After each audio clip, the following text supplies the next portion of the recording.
I think it instills some confidence. It gives her something that she does. You know, when I was 11 years old, I couldn't ski this, and she can. And I think deep down inside, she knows that, and it carries out over into other things that she does. Beginning of this season, we worked her up to 5 runs on the Learning Center, which was a record for her.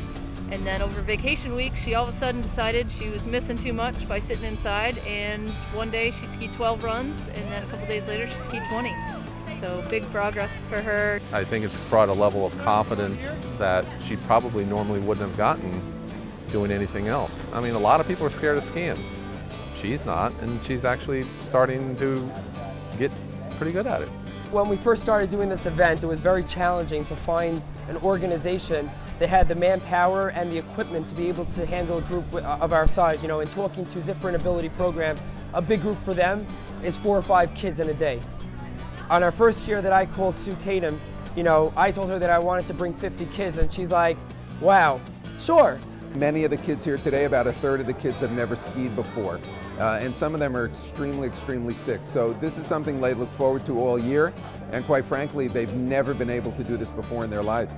These kids are amazing. So many of them have they've never even thought of skiing before. And just when they come in here, just to see their face light up knowing that they're going to get to try out some of this really bizarre equipment and get out there on the snow and be like every other kid that's on the mountain. The kids look forward to these things, and when they have something to look forward to, it actually is life extended. And I truly believe that. I've seen kids that doctors have written off and that they're part of our program, and they're like, we want to go on that next ski trip, we want to go on that next summer trip, and they just totally surpass what the doctor's expectations are and just able to live life to the fullest and not feel bad for themselves, and it's really just inspiring to watch them. That was awesome! Oh yeah, ready to do it again? Yeah! All right. I have cerebral palsy, which affects my lower limbs.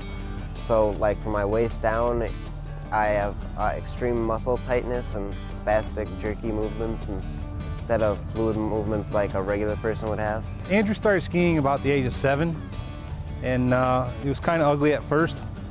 He needed a lot of assistance, and once he kind of figured it out, it just clicked and he just took off, and he hasn't stopped since. It was a long process. It took him 3 years to learn how to ski independently.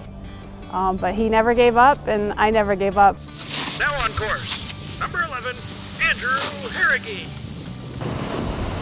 He's so much better than I could ever be. Actually, the deal was when he was 7 that if he could learn to ski, I'd learn to ski, and I wouldn't even be skiing if it wasn't for him. Well, my goal as a ski racer is to become part of the U.S. Paralympic ski team and make it to the Paralympics.